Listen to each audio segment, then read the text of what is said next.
This morning, I got my daughter to soccer practice barely on time and was rushing to get Jacob to horse therapy.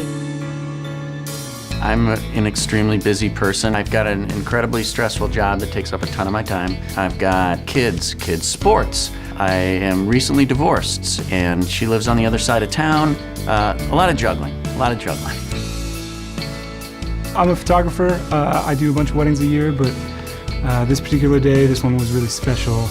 Driving down the highway and I hear a noise, and I knew exactly what it was at that moment, and wouldn't you know it, I got a flat tire. So I'm sitting there on the side of the road. My tire had just blown out. Jacob is having a fit in the back seat because he's not going to make it to horse therapy. At that moment, I had no idea what I was going to do. You know, when a customer comes in and they have a problem, they're looking for somebody to help them. So we want to be their hero. We want to be the one that comes in, saves their day, and helps them get back on the road safely and as quickly as possible. When I walk into a shop, I definitely feel intimidated. I research what the best products are, the best places to go. I'm going to be getting married. We're doing kind of one last hurrah, a ski trip to the Colorado mountains.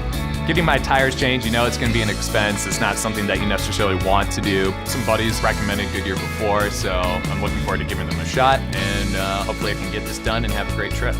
There's not a lot of time for things like car maintenance, so I'm going to be in a hurry. It's just a guarantee when I go in.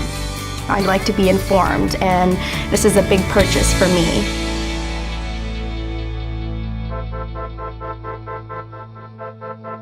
A lot of people come into the stores very anxious. It's almost a grudge purchase. It's not where they want to spend their money or their time.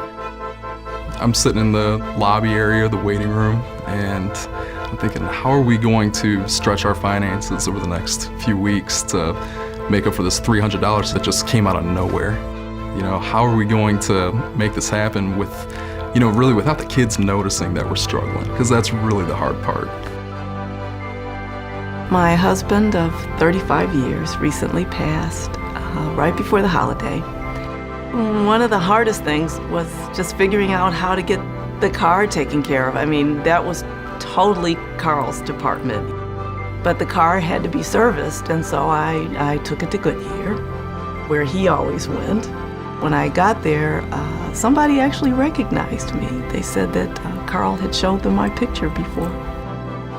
They were really nice to me. And I knew that Carl wouldn't have gone there if they didn't take good care of the car. But they took good care of me, too.